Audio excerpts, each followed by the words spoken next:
Charlotte's Web, Chapter 11, The Miracle. The next day was foggy. Everything on the farm was dripping wet. The grass looked like a magic carpet. The asparagus patch looked like a silver forest. On foggy mornings, Charlotte's Web was truly a thing of beauty. This morning, each thin strand was decorated with dozens of tiny beads of water. The web glistened in the light and made a pattern of loveliness and mystery like a delicate veil. Even Lurvy, who wasn't particularly interested in beauty, noticed the web when he came with the pig's breakfast. He noted how clearly it showed up, and he noted how big and carefully built it was. And then he took another look, and he saw something that made him set his pail down. There in the center of the web, neatly woven in block letters, was a message. It said, "Some pig." Lurvy felt weak. He brushed his hand across his eyes and stared harder at Charlotte's Web.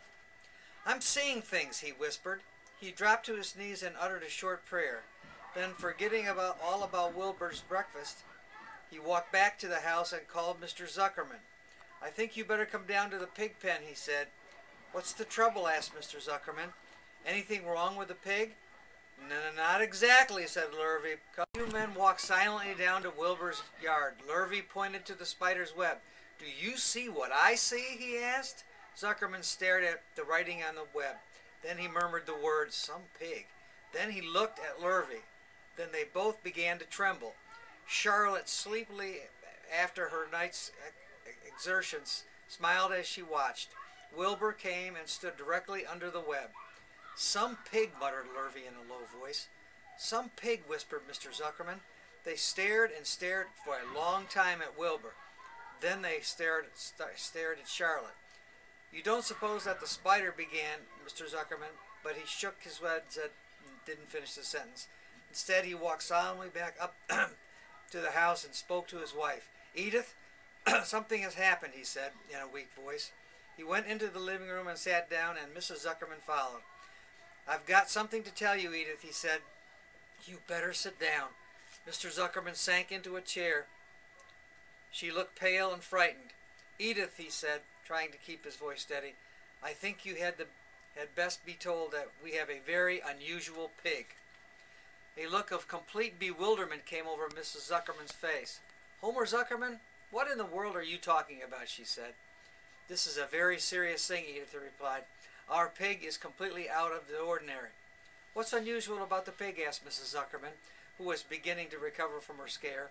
"Well, I don't really know yet," said Mr. Zuckerman, "but we have received a sign, Edith, a mysterious sign.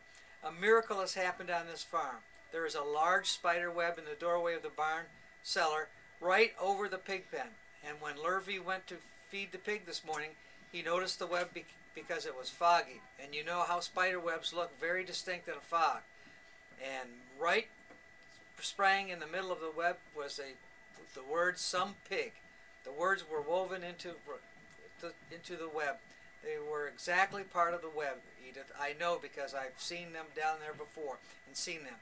It says 'some pig,' just as clear can be.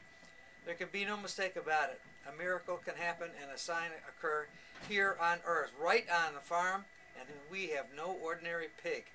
"Well, said Mrs. Zuckerman, "it seems to me you're a little off. It seems to me we have no ordinary spider." "Oh, no," said Mr. Zuckerman. "It's the pig that's unusual. It says so right here in the middle of the web." "Maybe so," said Mrs. Zuckerman. "Just the same, I intend to have a look at that spider." "It's just a common gray spider," said Mr. Zuckerman. They got up, and together they walked down to Wilbur's yard. "You see, Edith, it's just a common gray spider." Wilbur was pleased to receive so much attention. Lurvy was still standing there, and Mr. and Mrs. Zuckerman, all three, stood for about an hour reading the words on the web over and over, watching Wilbur. Charlotte was delighted with her very trick was working. She sat without moving a muscle and listened to the conversation of the people.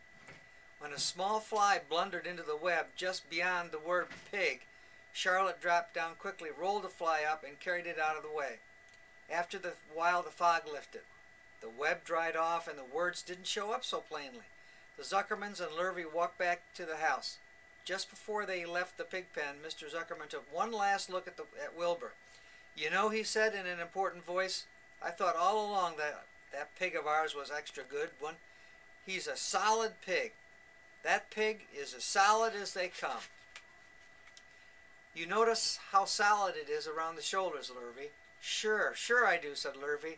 I've always noticed that pig. He's quite a pig. He's long and he's smooth, said Zuckerman. That's right, agreed Lurvy.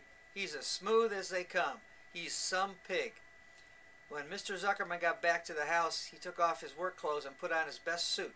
Then he got into his car and drove to the minister's house. He stayed for an hour and explained to the minister that a miracle had happened on the farm. So far, said Zuckerman, only 4 people on earth know about this miracle. Myself, my wife Edith, my hired man Lurvy, and you. Don't tell anyone else, said the minister. We don't know what it means yet, but perhaps if we give it a thought, I can explain it in my sermon next Sunday. There can be no doubt that you have a most unusual pig.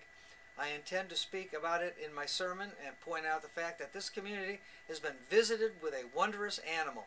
By the way, does the pig have a name? Why, yes, said Mr. Zuckerman. My little niece calls him Wilbur. She's a rather queer child, full of notions. She raised the pig on the bottle, and I brought her here when she was a month old. He shook hands with the minister and left. Secrets are hard to keep. Long before Sunday came, the news spread all over the county. Everybody knew that there was a sign that had appeared in the spider web in the Zuckerman's place. Everybody knew that the Zuckermans had a wondrous pig. People came from miles around to look at Wilbur and to read the words on Charlotte's web. The Zuckerman's driveway was full of cars and trucks from morning till night. Fords and Chevys and Buick Roadmasters and GMC pickups, Plymouths and Studebakers and Packards and DeSotos with Gyromatics transmissions and Oldsmobiles with rocket engines and Jeep station wagons and Pontiacs. The news of the wondrous pig spread clear up into the hills, and farmers came rattling down in the buggies and buckboards to stand hour after hour at Wilbur's pen admiring the miraculous animal. And all they had never seen such a pig before in their lives. When Fern told her mother that Avery had tried to hit the Zuckerman spider with a stick, Mrs. Arble was so shocked that she sent Avery to the bed without any supper as punishment. In the days that followed, Mr. Zuckerman was so busy entertaining visitors that he neglected his farm work. He wore his good clothes all the time now, got right into them, and he got up in the morning. Mrs. Zuckerman prepared special meals for Wilbur. Lurvy shaved and got a haircut, and his principal farm duty was to feed the pig while people looked on. Mr. Zuckerman ordered Lurvy to increase Wilbur's feedings from 3 meals a day to 4 meals a day. The Zuckermans were so busy with visitors they forgot about other things on the farm. The blackberries got ripe, and Mrs. Zuckerman failed to put up any blackberry jam. The corn needed hoeing, and Lurvy didn't find time to hoe it. On Sunday, the church was full. The minister explained the miracle. He said that the words on the spiderweb prove that human beings must always be on the watch for the coming of wonders. All in all, the Zuckerman's pig pen was the center of attraction. Fern was happy, for she felt that Charlotte's trick was working and that Wilbur's life would be saved. But she found that barn was not nearly as pleasant. Too many people. She liked it better when she could come all alone with her friends, the animals.